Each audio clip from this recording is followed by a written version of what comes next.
This is Community Radio Networks. It is Tuesday, the 4th of June. And we have all the information that you need to take on the day today. We will start with the world news coming up for you first.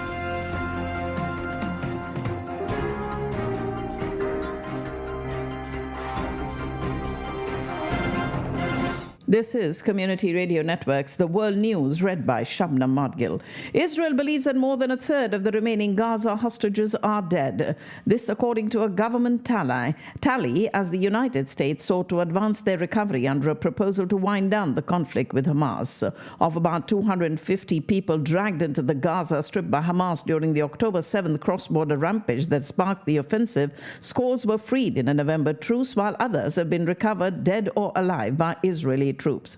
The government tally said 120 remain in captivity. 43 of them have been declared dead in absentia by Israeli officials based on various sources of information, including intelligence tip-offs, CCTV, or bystander videos and forensic analysis. Some officials have privately said that the number of dead could be higher. Israel's military this morning says it has established the deaths of 4 more people abducted by Hamas on 7th October. The 4 were killed while together during an Israeli operation in Khan Yunis in southern Gaza, adding that their bodies were still being held by the militants. The men were named as British-Israeli Nadav Popplewell, who's 51 years old, Cham Perry, 79, Yoram Metzger at 80, and Amiran Cooper at 85. Israel mourns the 4 captives reported dead in Gaza by the army amid growing doubts and international pressure over a plan for a ceasefire and hostage release deal outlined by President Biden. San Francisco police arrested 70 pro-Palestinian demonstrators on trespassing charges after they entered the lobby of the building housing the Israeli consulate and refused to leave. Amid growing doubts over Tel Aviv's stance, senior Israeli and U.S. officials admitted that the Gaza ceasefire plan put forward by President Biden last week was actually the modified version of a proposal that had already been put forward by mediators. The foreign ministers of Saudi Arabia, Jordan, and the United Arab Emirates, Qatar, and Egypt have said it was important to deal seriously and positively with the proposal presented by President Biden and would lead to a ceasefire in Gaza. An offer now on the table represents the best chance for a ceasefire in the Gaza Strip, with Hamas presenting the only obstacle, said President Biden after a phone call with Qatar's Emir Sheikh Tamim bin Hamad Al Thani. The United States urged the UN Security Council to support the 3-phase plan announced by President Biden, aimed at ending the nearly 8-month war in Gaza, freeing all hostages and sending massive aid into the devastated territory. U.S. Ambassador Linda Thomas-Greenfield said that the U.S. circulated this draft resolution to the 14 other council members to back the proposal for ending the conflict that began with Hamas's surprise attack in southern Israel on the 7th of October that killed some 1,200 people, mostly Israeli civilians. President Biden, for the first time, called former President Trump a convicted felon who poses a higher threat to the U.S. if he wins another term, the most biting attack on his opponent's legal troubles to date. Trump becomes the first U.S. president to be convicted of a crime last week when a New York jury found him guilty of falsifying documents to cover up a payment to silence a porn star ahead of the 2016 election. President Biden laid into his predecessor and likely opponent in November's election, Donald Trump, for being convicted by a Manhattan jury on 34 felony counts related to hush money payments, saying that his campaign has entered uncharted territory. He was speaking at a fundraiser in Greenwich, Connecticut, and President Biden said the former president wants you to believe it's all rigged. Nothing could be further from the truth. Supporters of former President Trump across the country flipped the American flag upside down after New York's jury guilty verdict as a sign of protest to the perceived weaponization of the U.S. legal system. Indicted Democratic Senator Bob Menendez of New Jersey filed for re-election yesterday as an independent. His decision to file as an independent, first reported by the New Jersey Globe, comes the day before a New Jersey primary in which 3 Democrats and 4 Republicans are vying for their party's nominations for the seat he currently holds. In his first public testimony since stepping down from government office at the end of 2022, Dr. Anthony Fauci yesterday fended off a variety of attacks from Republican politicians allegations at a fiery hearing called to discuss lessons learned during the pandemic. Appearing voluntarily before the House Select Subcommittee on the coronavirus pandemic, he denied a wide range of claims that have been made against him in recent years. Dr. Anthony Fauci, the U.S. former top infectious disease official, testifying before a House subcommittee investigating the origins of COVID-19 and the U.S. government's response. The appearance was his first public testimony since leaving the government in 2022 and comes after 2 days of closed-door testimony in January. Losing a loved one to drug overdose has become such a common experience for Americans that roughly 1 in every 3 adults knows someone who has died of an overdose. According to this new survey by researchers at the Johns Hopkins Bloomberg School of Public Health, 32% of the U.S. adult population, an estimated 82.7 million individuals, know someone who has died of a drug overdose. More than 25 million people across the western United States are under heat alerts as a heat wave is expected to bring dangerously high temperatures from Arizona to the Pacific Northwest this week. Temperatures are expected to reach triple digits in several areas as the intense heat moves northward from drought-stricken Mexico. The return of the cooling La Nina weather phenomenon this year should help lower temperatures somewhat after months of global heat records, according to the UN Weather Agency. California was rocked by 7 earthquakes over the span of 8.5 hours, and 4 of them were ranked as having a magnitude of 3.0 or higher. The first earthquake hit about 2 miles northwest of Orinda near Berkeley, and it was one of the weakest of the day with a magnitude of 2.5. People in the area reported very weak shaking but no damage. And then the second hit 2 hours later about 5 miles northeast of Alum Rock in East San Jose. Cowboys' legendary offensive lineman Larry Allen has passed away at 52 years old. His sudden death occurred while he was on a family vacation in Mexico. He was inducted as a first ballot Hall of Famer in 2013 and was a member of the All-Decade team in both the 1990s and 2000s. Spent 12 of his 14 seasons in a Cowboys uniform before finishing his career with the San Francisco 49ers. He was an 11-time Pro Bowler and a 7-time first-team All-Pro. The Cowboys released this statement on his passing yesterday.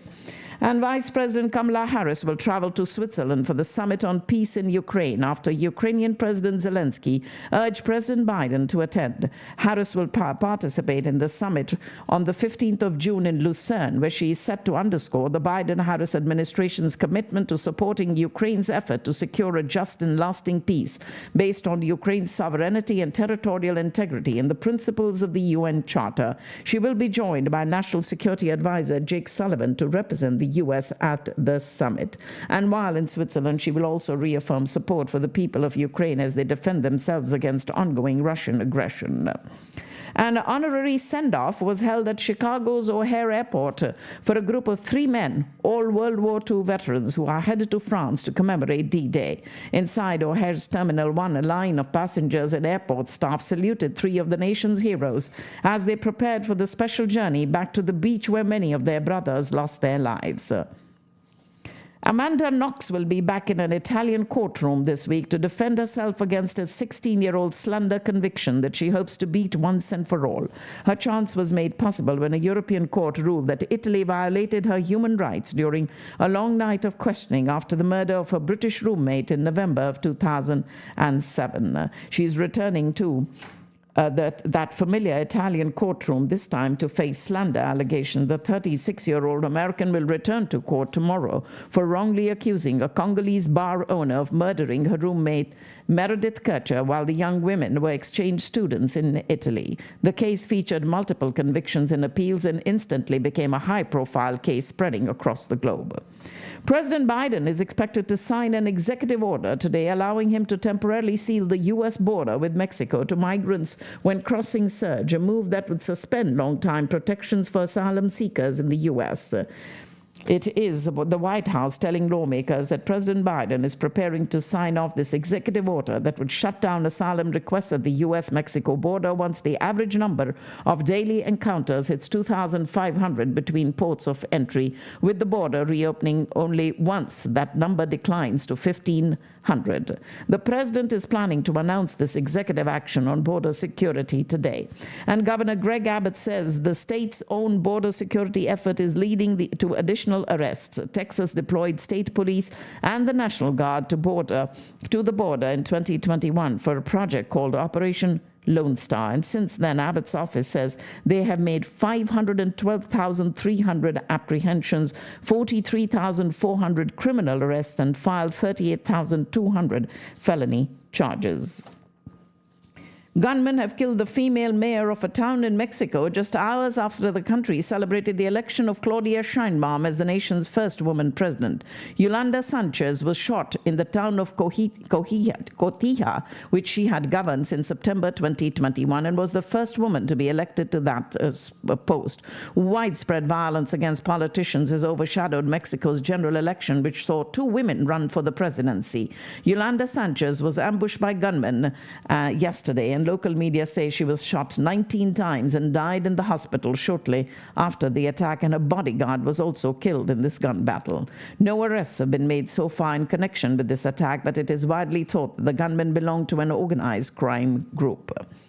Dozens of men attacked 2 restaurants in Baghdad, including a KFC, or as calls grow to boycott U.S. brands over Israel's offensive in Gaza. A former Iranian Revolutionary Guard general who ordered live rounds to be used against student protesters has entered the presidential race as authorities tried to squeeze moderates out of the election. Mohammad Bagher Ghalibaf, an ex-chief of the Islamic Revolutionary Guard Corps Air Forces, will be among the candidates to succeed President Ibrahim Raisi, who was killed in a helicopter crash last month. He became the Speaker of the Parliament following a series of unsuccessful presidential bids and a 12-year tenure as the mayor of Tehran.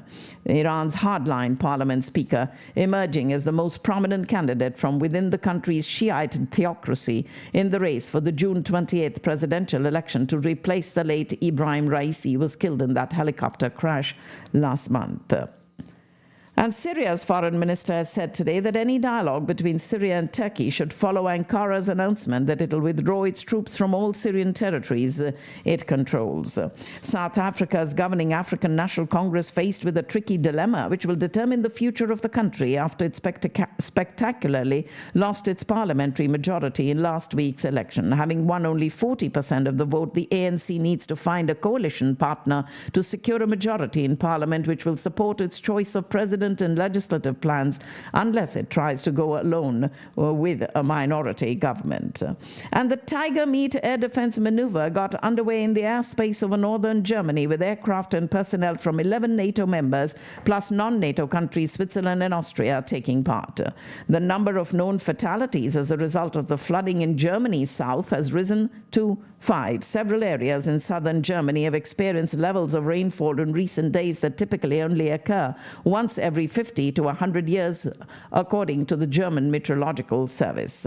And a Spanish investigative judge has summoned the wife of Spain's prime minister to give testimony as part of a probe into allegations that she used her position to influence business deals, according to a Madrid-based court. The spouse of Prime Minister Pedro Sanchez is to appear at court on tomorrow to answer questions. World number 2, Aryna Sabalenka pummeled American Emma Navarro 6-2, 6-3 in just over an hour yesterday to march into the French Open quarterfinals with an emphatic performance that kept her on course for her first title in Paris. The UK's Labour Party appears poised for its largest parliamentary majority in a century, and the polls indicating a substantial defeat for the Conservative Party, which could drop to just 140 seats, the lowest since their 131 seats in 1906. The well-known Brexit figurehead politician Nigel Farage announced that he plans to stand for the general election in the UK. The general election scheduled to take place next month, and the major U-turn that threatens to split the right-wing vote and further imperil the beleaguered Conservative Party. Over 100 British artists urge Keir Starmer, the Labour Party leader running for Premier, to halt arms sales to Israel and stand against the ongoing atrocities committed in Gaza if he becomes Prime Minister. According to The Guardian, the letter adds to pressure on Starmer after London Mayor Sadiq Khan, Scottish Labour leader Anas Sarwar, and more than 50 Labour members of Parliament demanded that the UK government stop supplying Israel with weapons. The state visit to the UK by the Emperor and Empress of Japan will go ahead later this month, according to the Buckingham Palace this morning. There had been speculation it would be postponed because of the general election on the 4th of July, and the visit is from the 25th to the 27th of June, which includes traditional highlights such as a state banquet hosted by the King and a carriage parade along the Mall. Poland has arrested 18 people over the past 6 months on various allegations of pursuing hostile activities or planning sabotage on behalf of Russia and neighboring Belarus, and at least one was involved in an alleged plot to assassinate Ukraine's president. A Russian missile attack on Ukraine's central city of Dnipro injured 8 people, including 2 children, and damaged civilian infrastructure in the early hours of this morning. And Ukrainian President Zelensky met with the Philippine president in a rare Asian trip to urge regional leaders to attend a Swiss-organized global peace summit on the war in Ukraine that he accuses Russia, with China's help, of trying to undermine. Zelensky arrived unannounced and under heavy security in Manila after speaking over the weekend at the Shangri-La Defense Forum in Singapore. He was given a red carpet welcome with military honors at the presidential palace before meeting with President Ferdinand Marcos Jr., after which he left the Philippines. And the Israeli ambassador to Japan has not yet been invited to Nagasaki's annual peace ceremony, as city officials who instead sent the embassy a letter calling for a Gaza ceasefire. The city in southern Japan this week invited dozens of countries and territories to the August 9th event on the anniversary of the U.S. nuclear attack in 1945 that killed 74,000 people. China's support to Russia will extend the war in Ukraine, according to President Zelensky, as he called on countries across the Asia-Pacific to join an upcoming peace summit that he accused Russia of trying to thwart. China's Chang'e 6 probe has lifted off from the far side of the moon, starting its journey back towards Earth, according to China's National Space Agency's announcement in Beijing this morning. The probe's successful departure from the moon means China is closer to becoming the first country to return samples from the far side of the moon, which permanently faces away from the Earth. Hong Kong police briefly detained a performance artist on the eve of the 35th anniversary of China's Tiananmen Square crackdown, underlining the city's shrinking freedom of expression. Police yesterday took away San Mu Chen on a street of Causeway Bay, a busy Hong Kong shopping district close to a park that for decades hosted an annual vigil to mourn the victims of the 1989 crackdown. South Korea's military today said it would resume all military activities along the demarcation line separating the two Koreas and the Northwest Islands after suspending an inter-Korean military agreement. The suspension of the military agreement with the North, which President Yoon Suk-yeol approved earlier this morning, is in response to North Korea's decision to send hundreds of balloons carrying trash over the border. And hundreds of millions of votes cast, more than 6 weeks of polling, and billions of dollars spent. India today will declare a new leader after a mammoth nationwide election that has become a referendum on the last decade of leadership by Prime Minister Modi. His powerful right-wing Bharatiya Janata Party had set out to win a supermajority in the lower house of parliament of the Lok Sabha, a goal which, if successful, would give it an unstoppable mandate to further enshrine its agenda, deepening India's move away from its secular foundation. But as preliminary results began rolling in throughout the day today, that ambitious goal appeared to be at risk, with the main opposition Indian National Congress performing better than some analysts expected, despite the BJP still in a comfortable lead. Given India's strategic position in Asia and its booming economy, the election result will reverberate far beyond its borders, capturing the attention of the US, China, and Russia in particular. India's Hindu nationalist Prime Minister Narendra Modi and his allies were heading for victory in the country's general election count today, but with the reduced parliamentary majority as the opposition surpassed its expectations. The BJP itself was only leading in 244, well down on the 303 it won 5 years ago. And Indian Prime Minister Modi is expected to clinch the rare third consecutive term when results from the world's biggest election are announced announced today. But Modi's declared aim to win the 400-seat supermajority in the 543-seat lower house of parliament looks at risk. Prime Minister Modi's BJP-led coalition leading as India counts the votes, but trends so far suggest the BJP might fall short of a majority on its own as a united opposition led by the Indian National Congress makes gains. The mammoth 7-phase election, the world's largest democratic exercise that began on the 19th of last month, on 19th of April, and ended this last Saturday. We do have election results, some of them coming in as Shatrughan Sinha leads in West Bengal's Asansol constituency. Axis My India's Pradeep Gupta weeps on live TV as exit polls go wildly off the mark. And as Congress nears 100 seats, Kharge makes overtures to the NDA parties. Congress breaks the Gujarat jinx and opens an account after a decade. Andhra Pradesh Lok Sabha election results with the TDPs leading on 16 out of the 25 Lok Sabha seats in Andhra Pradesh. Rahul Gandhi, Congress MP leading from Wayanad and Raebareli, and Bihar's Patliputra Lok Sabha seat, RJD's Misa Bharati is leading. Karnataka elections, BJP's Tejasvi Surya leads in Bangalore South, and Ratnagiri Sindhu-Durg Lok Sabha seat where BJP's Narayan Rane leads. Gajendra Shekhawat ahead of the Congress rival in Jodhpur, and Axis My India's Pradeep Gupta, as well as Smriti Irani, is trailing the votes in Amethi against Congress's Kishori Lal. Rahul Dravid said that he will leave his post as India's coach at the end of the T20 World Cup after almost 3 years in charge. The man who once used to lead the line for England was today leading talks for the launch of a franchise league in Pakistan. Former England and Liverpool striker Michael Owen scored for the Pakistan Football League as soon as he touched down in Islamabad, helping the project get the government's nod. Pakistan started implementation of a plan that allows Afghan transporters to enter Pakistan on the temporary admission document at border points to facilitate speedy bilateral trade between the two countries. And as the Supreme Court in Islamabad took up the case of reserved seats, Justice Munib Akhtar highlighted a cascading series of errors of law committed by the Election Commission of Pakistan that forced the PTI-backed candidates to take on the garb of independence.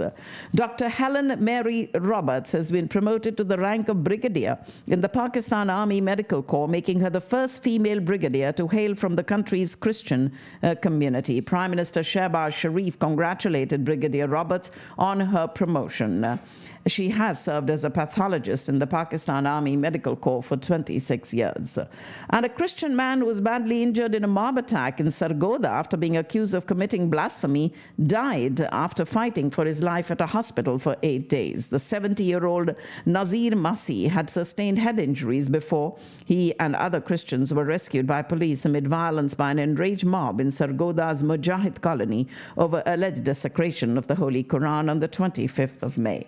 Ladies and gentlemen, that's all I have in the world news for you today, but I do have some financial news that is coming up in just a minute. Stay with us right here on Community Radio Networks.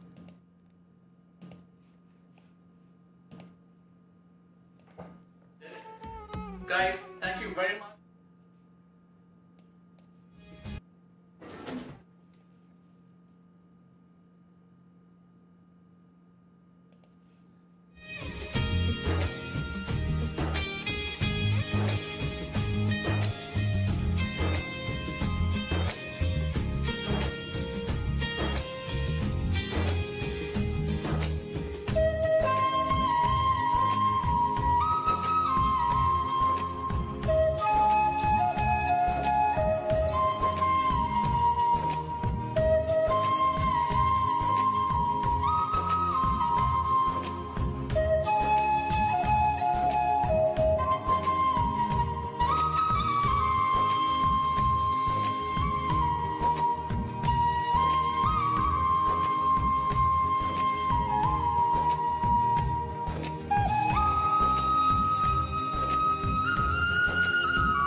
Let's get you all the financial news that you need to know for today. And today is Tuesday, the 4th of June. U.S. equity futures fell with European stocks amid a tumble in energy shares, while treasuries clung to gains from yesterday's rally, prompted by signs the U.S. economy is cooling. Contracts on the S&P 500 and the Nasdaq 100 pointed to declines at the open of Wall Street trading as investors weigh concerns about America's economic health against optimism that the Federal Reserve will cut rates in the fourth quarter.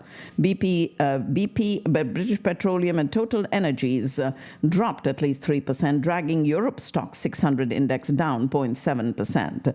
U.S. equity futures moving lower today, trading downside moves in both oil and the dollar as investors look to weakening economic data that could suggest the domestic growth story faces stiffening headwinds into the second half of the year. U.S. stocks sank into the red early this morning as investors weighed signs the surprising resilience in the U.S. economy might be starting to show cracks. Futures on the S&P 500 and the tech-heavy Nasdaq 100 both fell roughly 0.5%, having closed higher after a bumpy day for the three major gauges. Dow Jones Industrial Average futures also dropped 0.5%. And the broadening of the stock market rally fell by the wayside as the index reached record levels last month. Just 6 large tech stocks contributed to more than 75% of the S&P 500's gain last month, a move reminiscent of how the Magnificent 7 tech stocks drove the market rally in 2023. Rises in Apple, Alphabet, Microsoft, Amazon, Meta, and Nvidia shares helped the S&P 500 to its best May since 2003. Oil futures extended declines today following OPEC's plan to return barrels to the market earlier than expected, raising concerns that the market will be oversupplied. Brent fell as much as 2% to below $77 a barrel, compounding losses from the previous day, and West Texas Intermediate changed hands at about 72.50. With the interest rates at more than decade highs, corporate finance chiefs are finding that money can indeed beget money. Almost 1 in 10 non-financial companies in the S&P 500, or more than 3 dozen firms, earned more in interest income than they paid in debt expense during the first quarter. And we do also have NVIDIA and AMD both making product announcements at Taipei's Computex conference. NVIDIA CEO Jensen Huang revealed details about the next-generation Rubin chip platform, while AMD launched its new AI processor. KeyBank Capital Markets technology analyst joining market domination over time to discuss how to weigh these announcements. Intel Corporation Chief Executive Officer Pat Gelsinger took the stage at the Computex show in Taiwan to talk about new products he expects will help turn back the tide of share losses to peers, including AI leader NVIDIA Corporation. Shares of GameStop soared yesterday following speculation that the man at the center of the pandemic meme stock craze owns a large number of shares of the video game retailer that may be worth millions. GameStop's volatile stock ended the day with a 21% gain after earlier being as much as 75%. Roaring Kitty, Keith Gill, the stock influencer behind the 2021 meme stock frenzy, may be sitting on a paper profit of tens of millions of dollars on his position in GameStop options, but reaping those gains might not be easy. GameStop soared 21% yesterday after his Reddit account posted a screenshot showing a $116 million bet on the embattled video game retailer. Paramount and Skydance have agreed to terms of a merger. According to CNBC's David Faber, a deal could be announced in the coming days. Elon Musk's X now officially allows NSFW content on the social network formerly known as Twitter, with some restrictions. In a recent update to its official usage policies, X says you may share consensually produced and distributed adult nudity or sexual behavior, provided it's properly labeled and not prominently displayed. Cyndi Lauper is closing the chapter on touring with her Girls Just Wanna Have Fun farewell tour. Ahead of the release of her documentary, Let the Canaries Sing, she announced her final North American tour, which kicks off this fall in Montreal. It also includes stops in Los Angeles, Boston, Nashville, Chicago, and New York City, the latter being a hometown show for the singer. And special guests will accompany her throughout the tour, with their names announced at a later date. Tickets will be available via Live Nation. Before the general sale, there will be an artist's pre-sale and a VIP packages pre-sale starting today. A new report suggests that the use of e-cigarettes by Gen Z may be a cause for the generation's abnormally sallow skin and signs of early aging.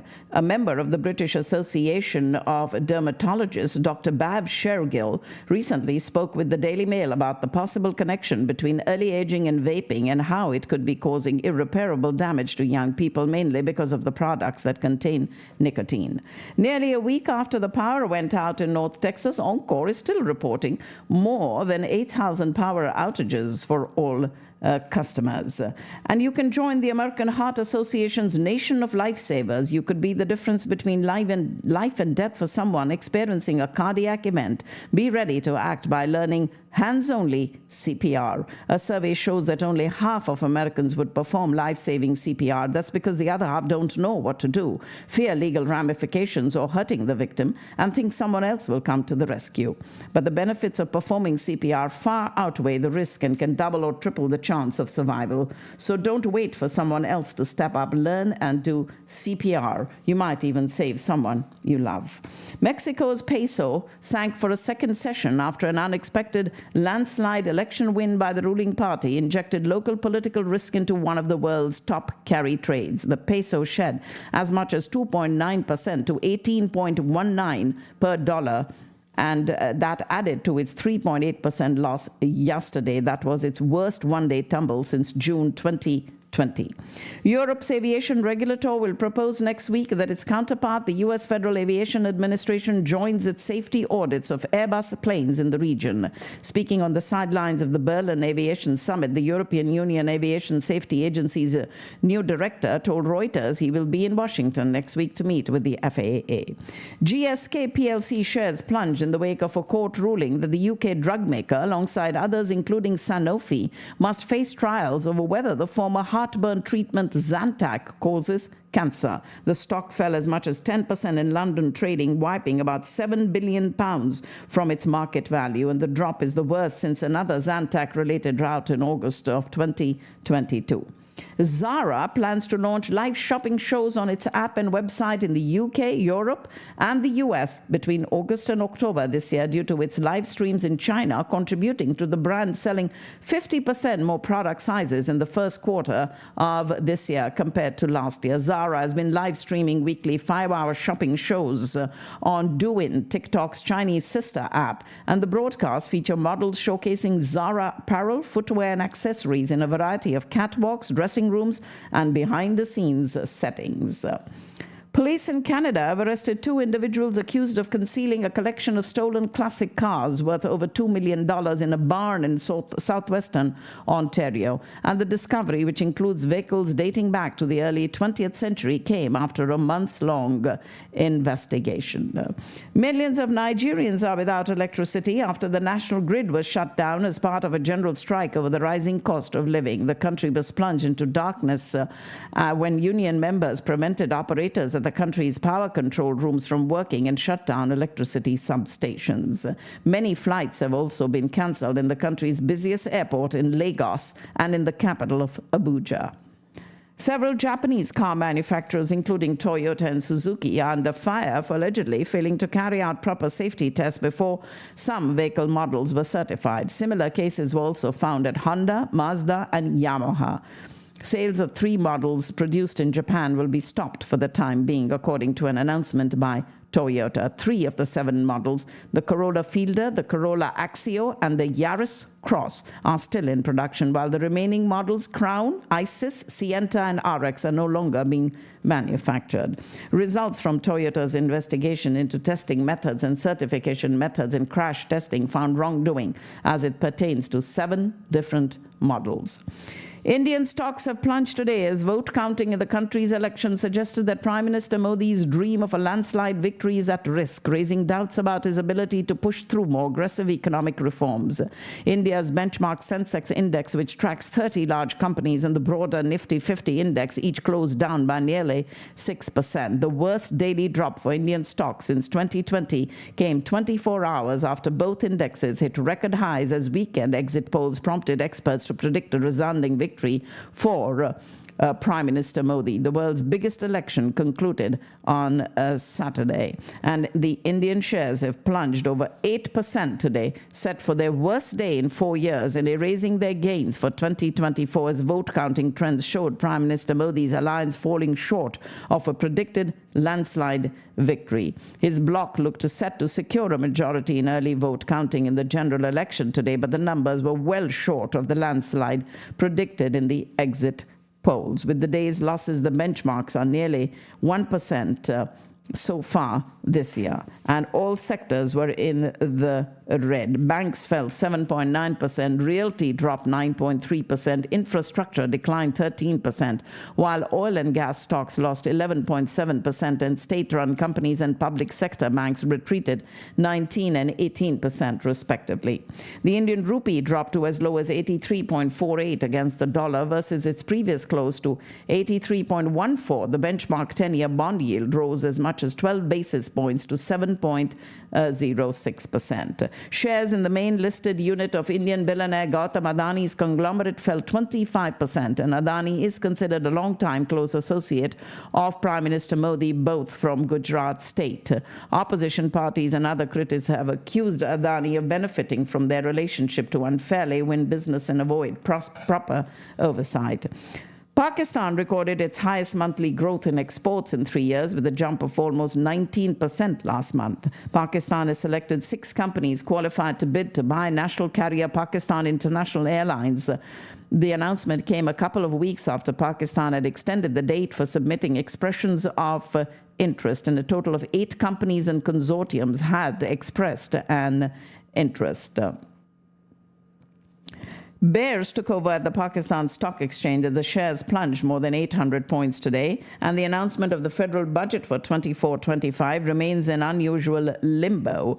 As the government aims to shut down loss-making departments as part of its drive to cut expenditures, Prime Minister Shehbaz Sharif ordered authorities to close down the Pakistan Public Works Department due to poor performance and corruption over the years. The department has 7,000 employees whose fate hangs in the balance after the Prime Minister's decision, but an official said they would move the courts against this decision. As the National Electric Power Regulatory Authority, NEPRA, notified 1 rupee and 90 paise per unit additional cost to nationwide consumers for this month, followed by 93 paise each in July and August. K Electric piled up another fuel cost claim for April on top of its existing 18.6 per unit petition for the past 9 months pending before the power regulator. Ladies and gentlemen, that's all I have in the financial news for you today, but I do have the final segment of our program coming up in just a minute.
All right, this is the final segment of our program today, and today is Tuesday, the 4th of June. Fortunately for us, the severe storms this morning missed North Texas. However, the residents in the Northeast and East Texas, a big complex of severe storms continue to barrel through that area this morning. We just have a bunch of clouds overhead and that air that's thick as a brick. Temperatures are only in the mid to upper 70s right now. We'll see some peaks of sunshine today with afternoon highs in the low 90s. Heat index values will be slightly above 100 degrees.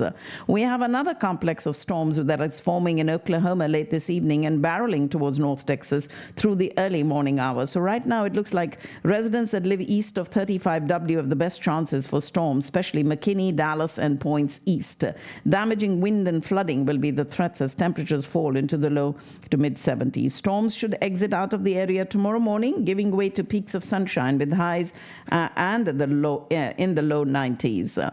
And of course, that will be tomorrow, but Thursday will be our warmest day this week with highs in the mid 90s. Factor in the humidity, heat index values will reach 105 plus. Make sure you stay hydrated and take frequent breaks if you're working outdoors.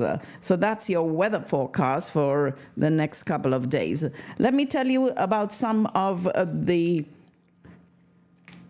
events that are happening here in town. We'll make your social calendar, and this and all the programs brought to you by Community Radio Networks are brought to you with support from Discount Power, the Houston EB5, the Ahluwalia Law Offices, the Wyndham Hotel in Irving, Digital X-Force, Kinzer Law, My Kolachi, Ruchi Palace by My Kolachi, Shri Vimal, Vimal's Venue, Eggholic, Mystic Mandala, and Flash Brush Productions.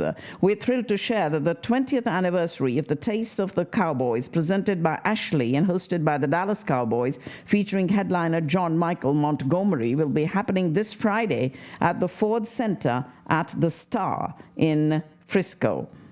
And we hope you all can attend that. We do have also on Saturday morning, this Saturday, from 11 to 1, the South Asian Business Alliance having their Franchise Expo. Please mark your calendars this Saturday from 11 to 1, the Franchise Expo at the First United Bank in McKinney's Craig Ranch. And you can always check out more details about SABA, the South Asian Business Alliance. And then on Saturday morning itself, we do have, starting at 8 o'clock in the morning, the BAPS Charities hosting the annual In the Joy of Others Walk Run to extend support to Irving Cares and MetroCare, two invaluable organizations dedicated to serving the community. And so inviting all of you to join us in the Joy of Others Walk Run hosted by BAPS Charities with an anticipated participation of over 2,000 walkers. This event promises to be a remarkable display of community spirit and altruism. Starting at 8 o'clock this Saturday at 3111 Olympus Boulevard in Dallas. This weekend, 8th and 9th, Saturday and Sunday, 11 to 5 both days, we have a holistic festival of life and wellness. It's a 2-day festival at the Plano Nature and Retreat Center brought to you by Mystic Mandala. And for more information and to get booths, you can call Vijay. Vijay's number is 972-750-1419. And it is Holistic Festival of Life. A 2-day festival this weekend. Hassan Sumro Entertainment is presenting Up Close and Personal in Dallas, a meet and greet with Shehzad Nawaz. It's happening on Thursday, the 13th of June, that's next week, at the Sheesh Lounge at 7:30. And the Sheesh Lounge is in the Colony. This is being brought to you by Hassan Sumro Entertainment. And for more information, you can call Hassan at 972-333-4801, 972-333-4801. Announcing the Immigrant Journey Awards Gala celebrating Immigrant Heritage Month. This is happening on the 14th of June this month at the Communities Foundation of Texas on Caruth Haven Lane from 6:30 to 9. Cheer on the outstanding winners of the Immigrant Entrepreneur, Immigrant Professional, Immigrant Advocate, and Immigrant Spirit Awards. You meet influential immigrant leaders who have made a significant impact in business, their chosen professions, and civic engagement. Prepare to be moved and inspired as you listen to captivating stories of immigrants who have triumphed against all odds. On the 14th of June, which is a Friday, the Badshah's Pagal Tour is coming to Dallas at the Curtis Culwell Center, brought to you by 360 Shows and Diamond Productions. This is the biggest summer kickoff party on the 14th of June at the Curtis Culwell Center. It is Badshah's Pagal Party.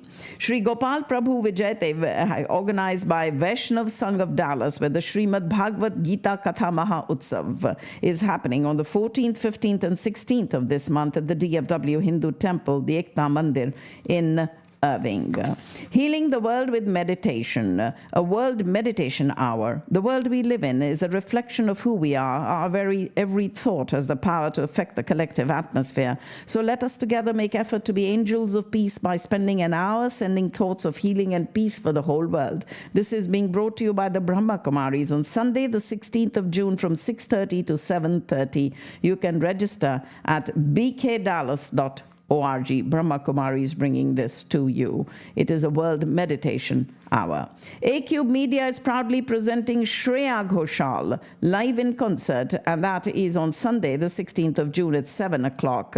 You have some early bird specials that you can get at the curtisculwellcenter.com or sulekha.com for this amazing concert by Shreya Ghoshal on Sunday, the 16th of June.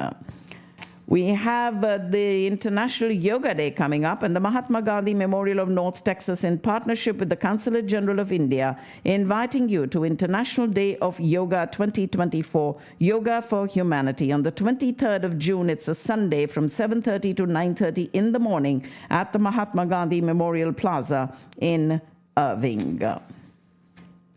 Also, we do have the Kings returning, the Dallas Symphony Orchestra, as a special thanks for the community's support of the Dallas Symphony Orchestra. The Morton Meyerson is proud to present a free concert featuring the incredible talent of Dallas natives, Kings return. Their infectious beats and soulful songs that capture the essence of our vibrant city, live on the 29th of June at 2 p.m. Don't miss this unforgettable summer afternoon.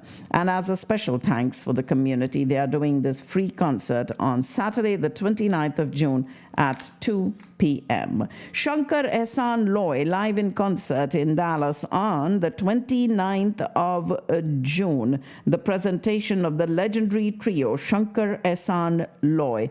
Prepare to be swept off your feet by them as they set the stage on fire with electrifying music and soul-stirring melodies by Shankar Mahadevan, Ehsan Nurani, and Loy Mendonça, arguably India's most successful and popular musical trio.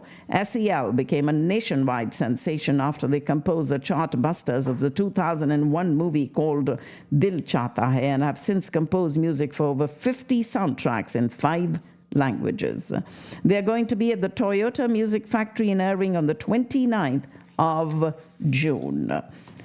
We also have that day Nan's Vision presenting Dallas's Glamorous Night with Shilpa Shetty on the 29th of June at the Grandian Event Center on Parkwood Boulevard in Frisco. For more information, you can call 469-305-6836, 469-305-6836, and more information also on sulekha.com. Of course, you all are following the 2020 World Cup very closely this month. We do want to let you all know that Salim Suleiman will be coming in next month on the 3rd of July. And we will have more information on that while you all will get ready for Raring to Roar, the 2024 Texas Super Kings, opening their season against the LA Knight Riders on the 5th of July at the Grand Prairie Stadium. And your fans are encouraged to secure your tickets early by registering for the pre-sale to ensure that you don't miss out on the action after sellout crowds last year. And that is the Grand Prairie Stadium, Raring to Roar, the Texas Super Kings. Ellen DeGeneres is going to be in Dallas on the 10th of July. And Rohit Sharma, one of the modern greats of the game, is opening his cricket academy in Dallas-Fort Worth this July. On the 14th of July, a very fancy schmancy meet and greet along with the opening of his academy. The Hitman is coming to Texas on the 14th of July. Crick Kingdom Cricket Academy by Rohit Sharma, all set to make its grand debut in Dallas. For more information, if you'd like to attend this event or would like to be involved with this event, please call Shalu. Her number is 201-245-6299. 201-245-6299. Carom Grandmasters Tournament happening on the 19th, 20th, and 21st of July for those that love carom. And Yade, a tribute to Kishore, Lata, and Muhammad Rafi. That is happening on the 10th of August. Please mark that on your calendars. We also do have Wellness and Workplace Conference by the U.S.-India Chamber of Commerce happening on the 22nd of August with Nimesh Javeri, Executive Vice President and Chief Impact Officer of McKesson, as the keynote speaker. Please mark the 22nd of August, and you can always get more information at usicoc.org. Anand Bazaar this year on the 31st of August by the India Association in celebration of India's Independence Day. And we will have more information of other events coming up as they get close to the dates that they are scheduled for. Let's get you some stories from the annals of history that happened on today's date, which is the 4th of June. A mere 83 hours after leaving New York City, the Transcontinental Express train arrives in San Francisco. That any human being could travel across the entire nation in less than 4 days was inconceivable to previous generations of Americans. During the early 19th century, when Thomas Jefferson first dreamed of an American nation stretching from sea to shining sea, it took the president 10 days to travel the 225 miles from Monticello to Philadelphia via carriage.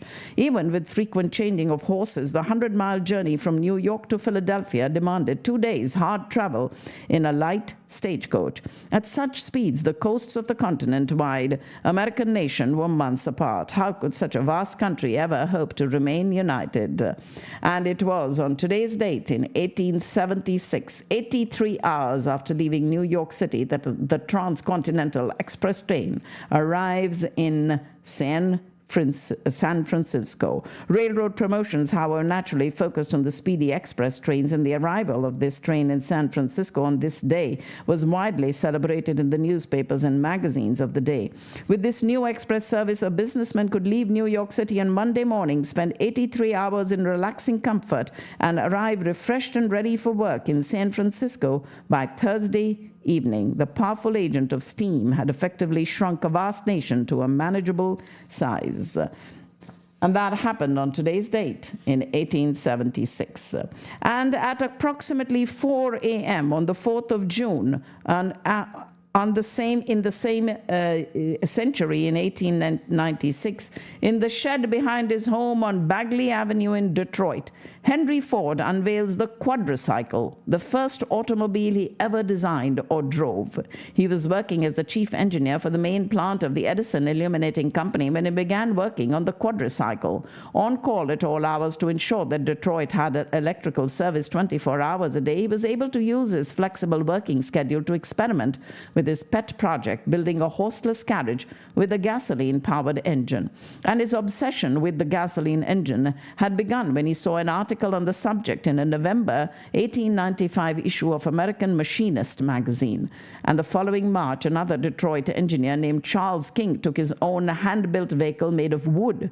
It had a 4-cylinder engine and could travel up to 5 miles per hour out for a ride, fueling his desire to build a lighter and faster gasoline-powered model. As he would do throughout his career, it was Henry Ford who used his considerable powers of motivation and organization to get the job done, enlisting friends. And after months of work and many setbacks, he was finally ready to test drive his creation, basically a light metal frame fitted with 4 bicycle wheels and powered by a 2-cylinder 4-horsepower gasoline engine on the morning of today's date, the 4th of June in 1896. And that was Henry Ford who test drove his quadricycle on today's date in the year 1896. The 19th Amendment to the United States Constitution, granting women the right to vote, is passed by Congress and sent to the states for ratification. The women's suffrage movement was founded in the mid-19th century by women who had become politically active through their work on the abolitionist and temperance movements. And women suffragists, including Elizabeth Cady Stanton and Lucretia Mott, met in New York to assert the right of women to vote. And it was Congress that passed this 19th Amendment, paving the way for women to vote on today's date, the 4th of June, in 1996. 19. Despite the passage of the amendment and the decades-long contribution of black women to achieve suffrage, poll taxes, local laws, and other restrictions continue to block women of color from voting. It would take another 50 years for all women to achieve voting equality. And on the 4th of June in 1940, 22-year-old Carson McCullers' first novel, The Heart is a Lonely Hunter, is published. The novel about misfits in a Georgia mill town is an instant success. It was McCullers who continued to churn out popular novels and stories, including The Member of the Wedding, which became a successful stage play and then a movie also. And playwright Edward Albee dramatized her novella, The Ballad of the Sad Cafe, in 1963. McCullers died at age 50 after battling breast cancer and a series of paralyzing strokes. But she did publish The Heart is a Lonely Hunter on today's date in the year 1940, when she was only 22 years old. And on the 4th of June in 1944, U.S. naval forces seized one of Adolf Hitler's deadly submarines, the U-505, as it makes its way home after patrolling the Gold Coast of Africa. The German submarine was the first enemy warship captured on the high seas by the U.S. Navy since the War of 1812. If ever there was a submarine laden with bad luck, it was Germany's U-505. Despite sinking 8 Allied ships early in the war, the German World War II U-boat suffered repeated damage while on a number of patrols and was further marred by the suicide of its second commanding officer while on board. And that was the U-505, a submarine from Hitler's deadly fleet that was captured by the U.S. Navy on today's date in the year 1944. President John F. Kennedy and Premier Nikita Khrushchev of the Soviet Union meeting in Vienna strike a bargain to support a neutral and independent Laos. Laos had been the scene of an ongoing communist insurgency by the Pathet Lao guerrillas, and the North Vietnamese Politburo had formed Group 959 to furnish weapons and supplies to the Pathet Lao. The Pathet Lao was threatening the survival of the Royal Lao government, and when President Eisenhower was about to leave office, he told President Kennedy that Laos was the key to the entire area of Southeast Asia. Kennedy considered intervening in Laos with U.S. combat troops, but decided against it. Nevertheless, the American president did not want to lose Laos to the communists. Kennedy was prepared to accept neutrality for Laos as a solution, and eventually a 14-nation conference would convene in Geneva, and an agreement was signed in July of 1962, proclaiming Laos neutral. This took care of the situation in Laos for the time being, but both the communists and the U.S. soon ignored the declared neutrality of the area. And it was on President John F. Kennedy and Premier Nikita Khrushchev of the Soviet Union that met in Vienna and struck that bargain to support a neutral and independent Laos on today's date in the year 1961. In what was later been called the gig that changed the world, the Sex Pistols appear at the Lesser Free Trade Hall in Manchester, England, helping to launch the punk era. It was on today's date in 1976 that the Sex Pistols had been playing together under the name for only 7 months, and though their look, their sound, and their nihilistic attitude were already in place, they and the entire British punk scene were still a few months away from truly breaking out. It was several dozen people that witnessed the historic Sex Pistols set on the 4th of June in 1976. Jonathan Pollard pleads guilty to espionage for selling top-secret U.S. military intelligence information to Israel. The former Navy intelligence analyst sold enough classified documents to fill a medium-sized room. He was arrested after authorities learned that he had been meeting with Israeli agents every 2 weeks for the last year. He was paid approximately $50,000 for the highly sensitive documents and expected to receive as much as $300,000 in a secret Swiss bank account. The top-secret information included satellite photos and data on Soviet weapons. He was sentenced to life in prison while his wife received a 5-year sentence for being an accessory to the crimes. The discovery of his betrayal put a chill on the relationship between the U.S. and Israel. Viewing the U.S. as its ally, Israel believed that the information should have been passed along anyway. But the fact that some Israeli agents remained in high positions despite their involvement in the espionage angered the United States. Israel has since stuck by Pollard. During peace negotiations mediated by President Clinton in the late 1990s, the nation made Pollard's release from prison a key point. He was released from prison and put on parole in 2015. But he admitted to selling those top secret information to Israel on today's date in the year 1986. Chinese troops stormed through Tiananmen Square in the center of Beijing, killing and arresting thousands of pro-democracy protesters. The brutal Chinese government assault on the protesters shocked the West and brought many denunciations and sanctions from the United States. In May of 1989, nearly 1 million Chinese, mostly young students, crowded into central Beijing to protest for greater democracy and call for the resignations of Chinese Communist Party leaders deemed too repressive. For nearly 3 weeks, they kept up daily vigils and marched and chanted. Western reporters captured much of the drama for television and newspaper audiences in the United States and Europe. But the Chinese crackdown on these protests led to the Tiananmen Square massacre on today's date in 1989, when Chinese troops and security police stormed through Tiananmen Square, firing indiscriminately into the crowds of protesters. Turmoil ensued as tens of thousands of the young students tried to escape the rampaging Chinese forces. Other protesters fought back, stoning the attack troops and overturning and setting fire to military vehicles. Reporters and the Western diplomats on the scene estimated that at least 300 and perhaps thousands of the protesters had been killed and as many as 10,000 were arrested. The savagery of the Chinese government's attack shocked both its allies and Cold War enemies. Soviet leader Mikhail Gorbachev declared that he was saddened by the events in China. He said he hoped that the government would adopt his own domestic reform program and begin to democratize the Chinese political system. In the U.S., editorials and members of Congress denounced the Tiananmen Square massacre and pressed for President George Bush to punish the Chinese government. A little more than 3 weeks later, the U.S. Congress voted to impose economic sanctions against the People's Republic of China in response to that brutal violation of human rights, the Chinese crackdown on the protests leading to the Tiananmen Square massacre that happened on today's date in the year 1989.